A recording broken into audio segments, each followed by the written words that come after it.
नमस्कार। यो हो समाचारमा स्वागत छ। म अपेक्षा तिमिल सेना। म दिपेश घिमिरे। सुरु गरौँ अहिलेसम्मका प्रमुख समाचारबाट।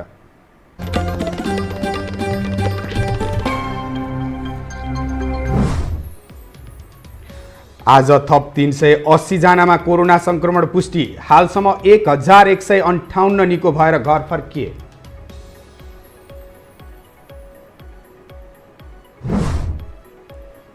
विदेशमा अलपत्र परेकालाई तत्काल स्वदेश फर्काउन सर्वोच्च अदालतको आदेश। सरकारी कोषको प्रयोग गर्न निर्देशन।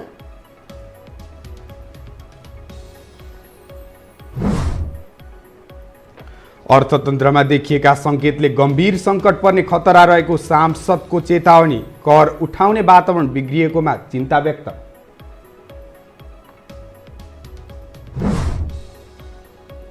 उत्तर कोरिया र दक्षिण कोरिया बीच विवाद चुलिदो। संयुक्त सम्पर्क कार्यालय ध्वस्त पारेको उत्तरको दाबी।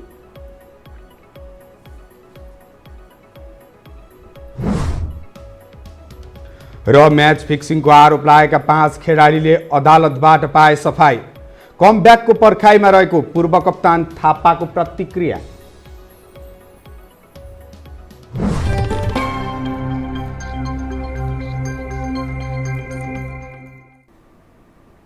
अब समाचार विस्तारमा। नेपालमा कोरोना भाइरस संक्रमितको संख्या 6,591 पुगेको छ। स्वास्थ्य तथा जनसङ्ख्या मन्त्रालयका अनुसार आज 380 जना नयाँ संक्रमित थपिएसँगै संक्रमितको संख्या 6,591 पुगेको हो। मन्त्रालयका प्रवक्ता डाक्टर जागेश्वर गौतमका अनुसार आज 117 जना डिस्चार्ज भइसके। अहिलेसम्म 1158 जना संक्रमण निको भएर घर फर्किएका छन्। 117 जना डिस्चार्ज हुनुभएको छ। त्यसमध्ये 8 जना महिला हुनुहुन्छ र 109 जना पुरुष हुनुहुन्छ। अहिले देशभर विभिन्न अस्पतालमा आइसोलेसनमा 5,531 जना रहेका छन् भने क्वारेन्टाइनमा 1,33,009 जना रहेका छन्। यसैबीच कोभिड-19 रोकथाम तथा नियन्त्रणका लागि इजरायल सरकारले स्वास्थ्य तथा जनसङ्ख्या मन्त्रालयलाई स्वास्थ्य सामग्री उपलब्ध गराएको छ। नेपालका लागि इजरायलका राजदूत बेनी ओमेरले कोरोना रोकथामका लागि विभिन्न स्वास्थ्य सामग्री उपलब्ध गराउनु भएको हो। राजदूत ओमेरले मङ्गलबार स्वास्थ्य तथा जनसङ्ख्या मन्त्री भानुभक्त ढकाललाई उक्त सामग्री उपलब्ध गराउनु भएको छ। सामग्री हस्तान्तरण कार्यक्रममा मन्त्री ढकालले महामारीको चपेटामा रहेका बेला इजरायल सरकारले उपलब्ध गराएको स्वास्थ्य सामग्री नेपालका लागि महत्त्वपूर्ण हुने बताउनुभयो। इजरायल सरकारले 50 थान पिपिई सेट, 500 थान पिपिई बडी कभर, 50 थान थर्मोमिटर लगायत सामग्री उपलब्ध गराएको छ।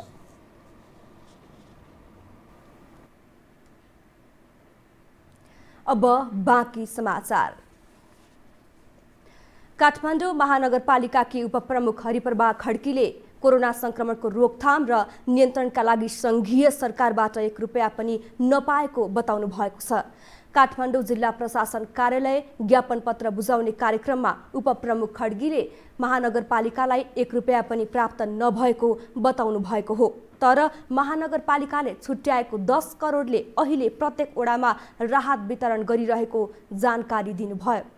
यसैबीच पहिलो पंक्तिमा रहेर काम गर्ने व्यक्तिहरूका लागि सरकारले निशुल्क 1 करोडको बिमा गर्नुपर्ने माग राख्दै नेपाली कांग्रेसले सरकारलाई ज्ञापन पत्र बुझाएको छ। 77 वटै जिल्ला कार्य समितिहरूले जिल्ला प्रशासन कार्यालय मार्फत प्रधानमन्त्रीलाई ज्ञापन पत्र बुझाउँदै पहिलो पंक्तिमा रहेर काम गर्ने व्यक्तिहरूको निशुल्क बिमा गर्न माग गरिएको छ। सर्वोच्च अदालतले रोजगारीका क्रममा विदेशमा अप्ठ्यारोमा परेका नेपालीलाई सरकारी कोषको रकमबाटै उद्धार गर्न आदेश दिएको छ। सोमबार न्यायाधीशहरू डाक्टर आनन्द मोहन भट्टराई र हरिप्रसाद फुयालको इजलासले श्रम स्वीकृति दिई वैदेशिक रोजगारीमा जाने नेपालीले वैदेशिक रोजगारी कल्याणकारी कोषमा रकम योगदान गरेको उहाँले उनीहरूलाई अप्ठ्यारो परेका बेला सोही कोषको रकम खर्च गरेर उद्धार गर्न आदेश दिएको हो। करारको अवधि नपुगी फर्किनुपर्ने, गन्तव्य मुलुक वा रोजगारदाताबाट हवाई टिकट नपाउने, आफ्नो खर्चमा स्वदेश फर्किन नसक्ने र कूटनीतिक नियोग वा श्रम सहचारीबाट उद्धार गर्नुपर्ने भनी प्रमाणित भएका कामदारलाई स्वदेश फर्काउनु सरकारको दायित्व भएको सर्वोच्चले उल्लेख गरेको छ। सर्वोच्चले वैदेशिक रोजगारीमा गएका नेपालीहरू निजी आर्थिक उपार्जनका लागि मात्र गएका नभई देशको अर्थतन्त्रमा पनि उनीहरूको महत्त्वपूर्ण योगदान रहेको उल्लेख गरेको छ। हामीसँग समाचार अझै बाँकी छन्, अहिलेलाई विश्राम।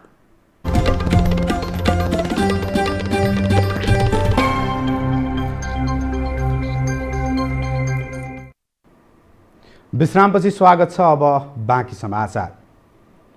सत्तारूढ नेपाल कम्युनिस्ट पार्टी नेकपा नेतृत्वले आलोचना सुन्न नसकेरै स्थायी कमिटी बैठक बोलाउन इन्कार गरेको विषयलाई सचिवालय सदस्यहरूले भने अस्वीकार गरेका छन्।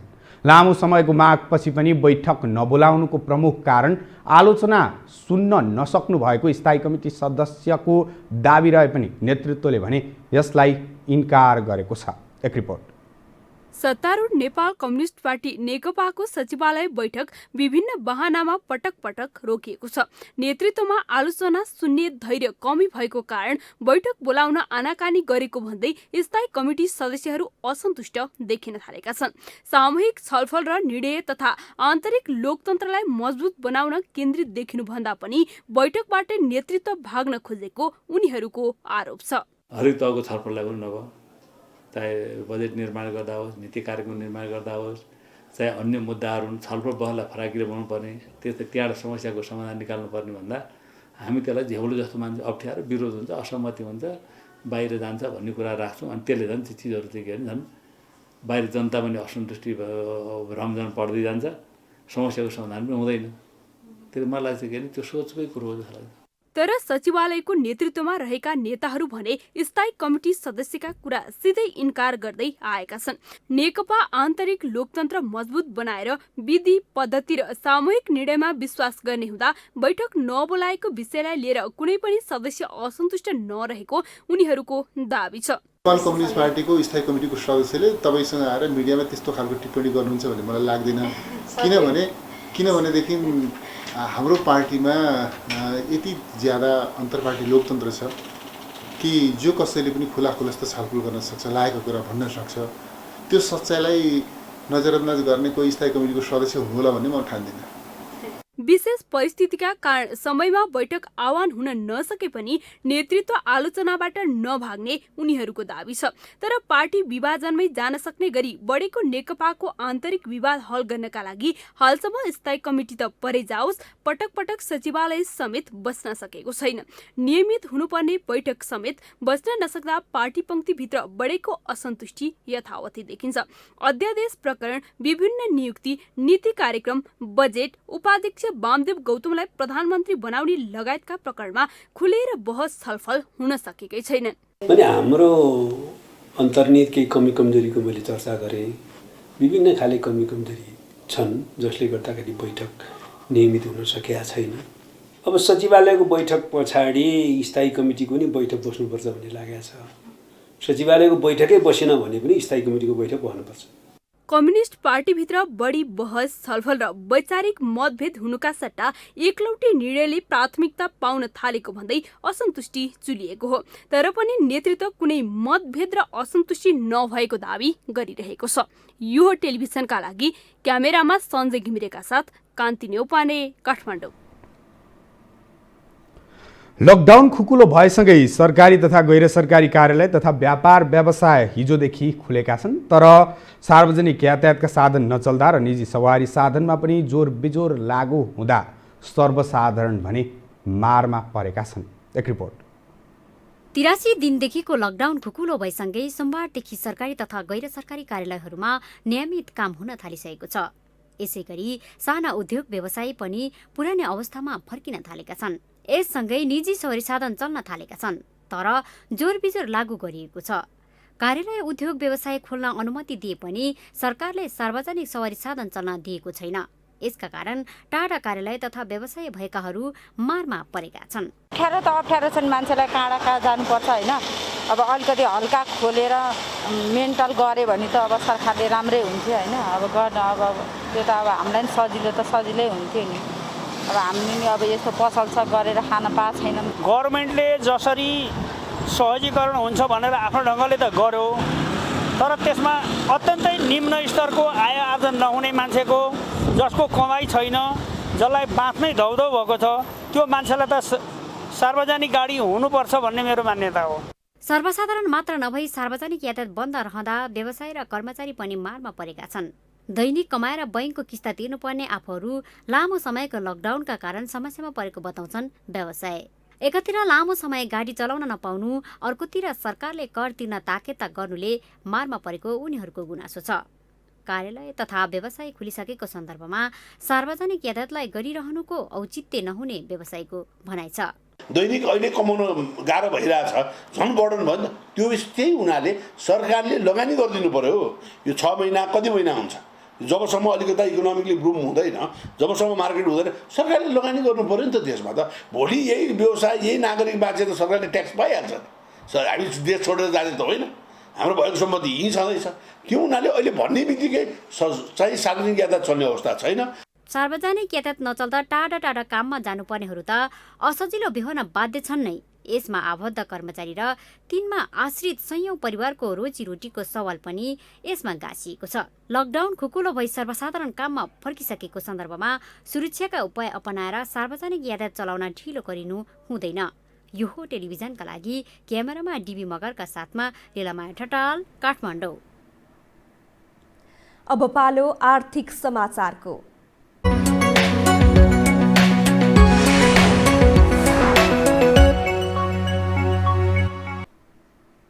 सांसदहरूले कोभिड-19 का कारण अर्थतन्त्रमा देखिएका सङ्केतहरूले कुनै पनि बेला गम्भीर सङ्कट देखा पर्ने खतरा रहेको बताएका छन्। सरकारको खर्च उच्च हुने र आम्दानी कम हुने हुँदा अर्थतन्त्रमा दीर्घकालीन असर पर्ने उनीहरूको तर्क छ। एक रिपोर्ट।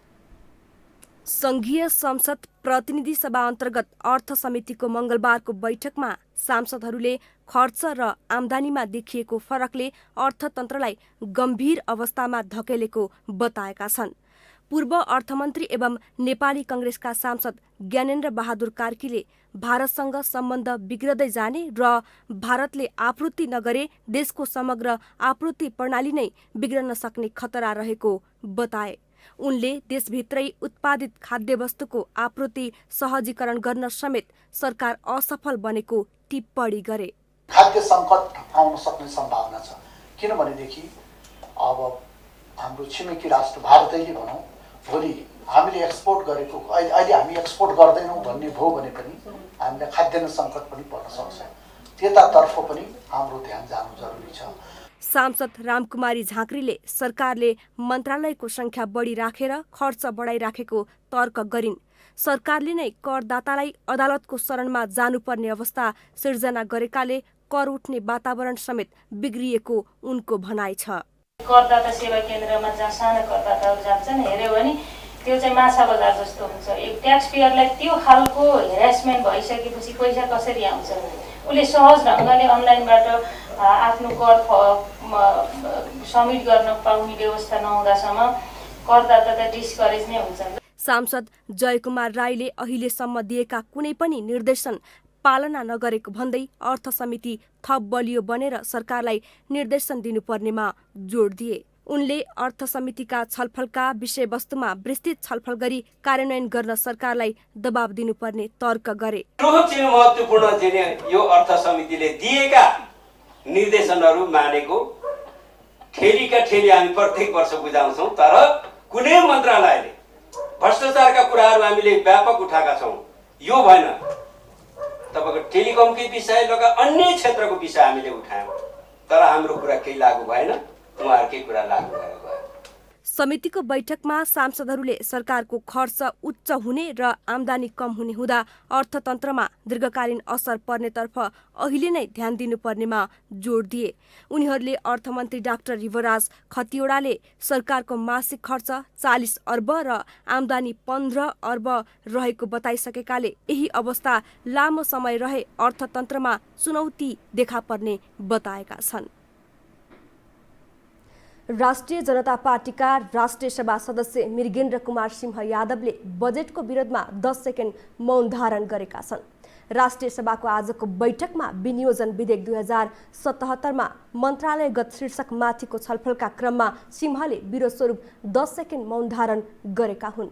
एक रिपोर्ट। सरकारले आगामी आर्थिक वर्ष 2077-78 का लागि ल्याएको बजेटमाथि विरोध देखाउने राष्ट्रिय सभाका एक सांसदले अनौठो उपाय अपनाएका छन्।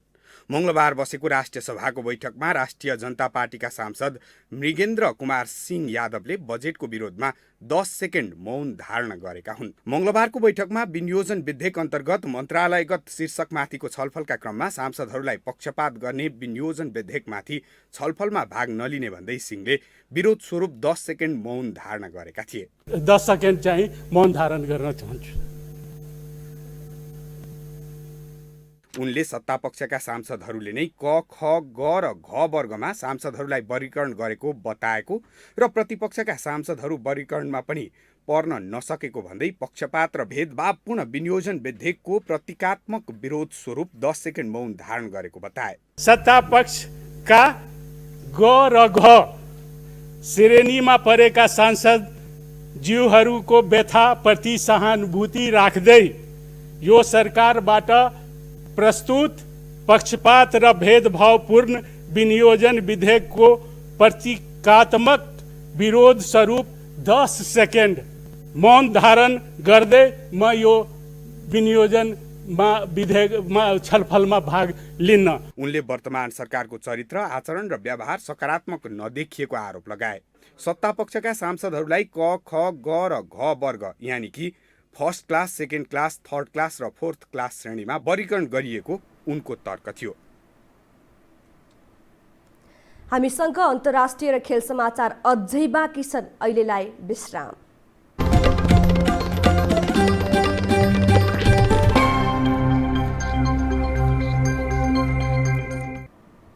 विश्रामपछि स्वागत छ। अब अन्तर्राष्ट्रिय समाचारको पालो।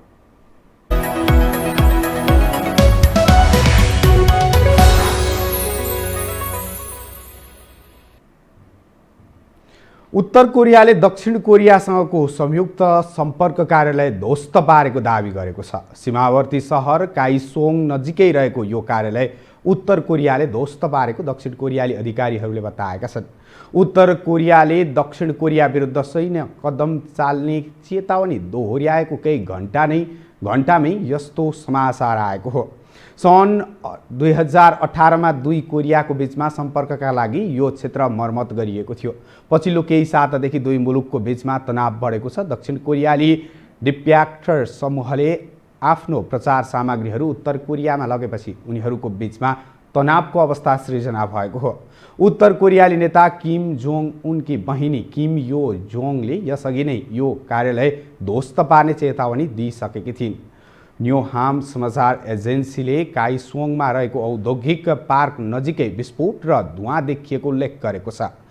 उक्त औद्योगिक पार्क दुई मुलुकको स्थापना गरिएको थियो। तनाव बढेसँगै यो पार्क बन्द रहँदै आएको थियो। यता भारत र चीन बीचको तनाव थप चुलिएको छ। सीमा क्षेत्र लद्दाख स्थित गलवान भ्यालीमा सोमबार राति भिडन्त हुँदा 3 भारतीय सैनिकको ज्यान गएपछि दुई देश बीचको तनाव थप उत्कर्षमा पुगेको हो। एक रिपोर्ट। भारत र चीन बीचको सीमा क्षेत्र लद्दाख स्थित गलवान भ्यालीमा दुई देशका सेनाबीच भिडन्त हुँदा 3 भारतीय सैनिकको ज्यान गएको छ।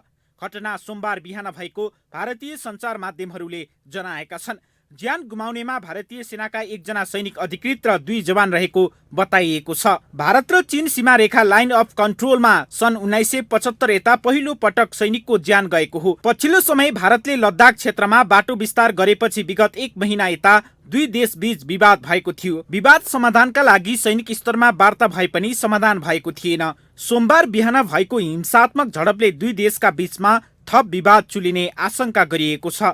गत वर्ष पनि सीमा विवादकै कारण दुई देशका सैनिक 3 महिनासम्म आम्ने सामने भएका थिए। भारतले लद्दाखमा बाटो खनेपछि चीनले त्यस क्षेत्रमा सैनिक उपस्थिति बढाएको छ भने सैनिक अभ्यास पनि तीव्र पारेको चिनिया सञ्चार माध्यम ग्लोबल टाइम्सले जनाएको छ। आणविक शक्ति सम्पन्न दुई देश बीचको विवादले अन्तर्राष्ट्रिय स्तरमै तनाव उत्पन्न गराउन सक्छ।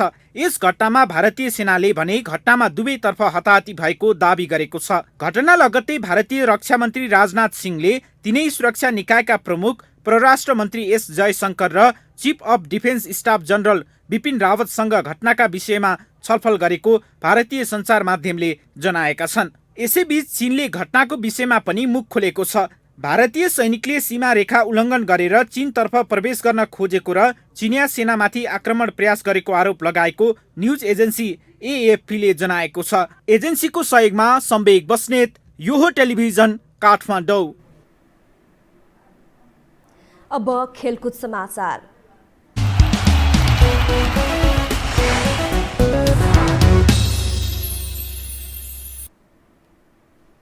सर्वोच्च अदालतले नेपाली राष्ट्रिय फुटबल टिमका पूर्व कप्तान सागर थापासहित 5 जनालाई सफाई दिएको छ।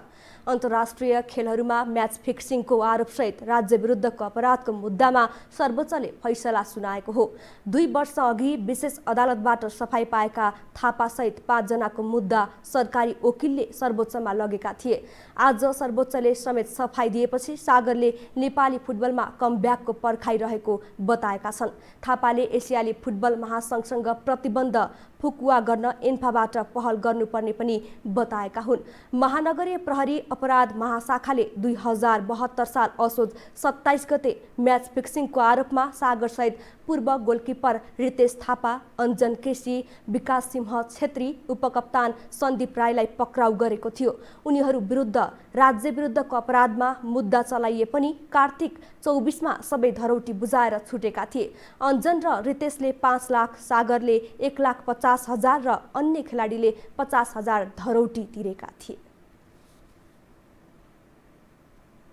नेपाल सरकारले बजेट सार्वजनिक गरेको 2 हप्तापछि सबै प्रदेशले आर्थिक वर्ष 2077-78 का लागि बजेट सार्वजनिक गरेका छन्। आर्थिक वर्ष 2077-78 का लागि सबै प्रदेशले खेल पूर्वाधारलाई नै जोड दिएका छन्। 7 प्रदेशमध्ये बागमती प्रदेशले अन्य प्रदेशभन्दा धेरै बजेट खेलकुदमा छुट्याएको छ। प्रदेश 1 ले 30 करोड खेलकुदमा विनियोजन गरेको छ। प्रदेश 2 ले भने खेलकुदलाई सबैभन्दा कम बजेट प्रस्तुत गरेको छ। प्रदेश 1 सरकारले खेलकुद क्षेत्रको विकासका लागि 30 करोड रुपियाँ बजेट विनियोजन गरेको छ। प्रादेशिक एवं जिल्ला र स्थानीय तहसम्म खेलकुदका आवश्यक पूर्वाधारको स्तरोन्नति तथा निर्माण कार्यलाई जोड दिएको छ। प्रदेश 2 को बजेटमा खेलकुद मैत्री पूर्वाधारको विकास गर्दै राष्ट्रिय तथा अन्तर्राष्ट्रिय खेलकुद प्रतियोगिता सञ्चालन गरी समग्र खेलकुद क्षेत्रको विकास गरिने मात्र उल्लेख गरिएको छ। बागमती प्रदेश सरकारले खेलकुदका लागि झण्डै 80 करोड रुपियाँ छुट्याएको छ। बागमती प्रदेश सरकारले विकास, गतिशीलता र स्वास्थ्यका लागि खेलकुद भन्ने सोचका साथ खेलकुद पूर्वाधार योजनाबद्ध दिगो विकासका लागि सञ्चालन भएका बहुवर्षीय र क्रमागत आयोजनाहरूको निरन्तरता दिएको छ। गण्डकी प्रदेश सरकारले विभिन्न खेलकुदको पूर्वाधार विकासका निम्ति बजेट विनियोजन गरेको छ। साथै 9 राष्ट्रिय खेलकुदलाई पनि बजेट विनियोजन गरिएको छ। उसको खेलकुद बजेट 10 करोडको रहेको छ। प्रदेश 5 सरकारले खेलकुदका लागि कुल 12 करोड 50 लाख विनियोजन गरेको छ। खेलकुदलाई निरोधात्मक स्वास्थ्य र उद्यमको रूपमा विकास गर्ने भन्दै खेलकुद पूर्वाधारका लागि बजेट छुट्याइएको हो। कर्णाली प्रदेश सरकारले खेलकुदका लागि कुल 15 करोड 60 लाख रुपियाँ विनियोजन गरेको छ। राष्ट्रिय खेलकुद प्रतियोगिता आयोजनाको तयारी एवं खेलाडीको प्रशिक्षणका लागि प्राथमिकता दिएको छ। सुदूरपश्चिम प्रदेशले खेलकुद पूर्वाधार, खेलकुद प्रतियोगिता र युवा उद्यम समेटेर कुल क्षेत्रका लागि विभिन्न शीर्षकमा करिब 12 करोड बजेट विनियोजन गरेको छ। खेल समाचार सँगै हामी यो समाचारको अन्त्यमा आइपुगेका छौं। बिदा हुनु अघि प्रमुख समाचार पुनः एकपटक।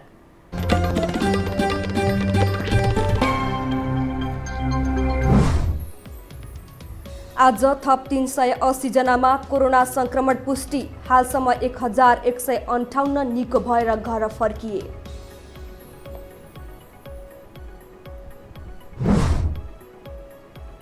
विदेशमा अलपत्र परेकालाई तत्काल स्वदेश फर्काउन सर्वोच्च अदालतको आदेश। सरकारी कोषको प्रयोग गर्न निर्देश।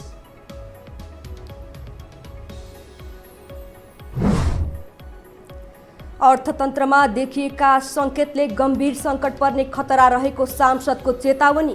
कर उठ्ने वातावरण बिग्रिएकोमा चिन्ता व्यक्त।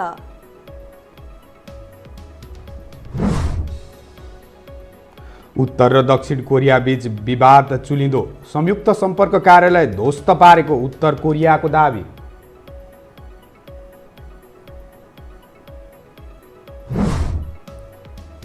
र म्याच फिक्सिङको आरोप लागेका 5 खेलाडीले अदालतबाट पाए सफाई। कमब्याकको पर्खाइमा रहेको पूर्व कप्तान थापाको प्रतिक्रिया।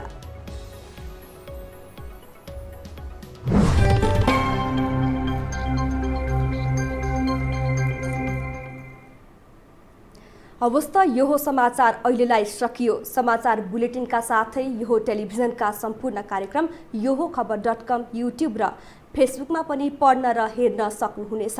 मोबाइलमा यो टिभी एप डाउनलोड गरी हामीलाई प्रत्यक्ष हेर्न सक्नुहुनेछ।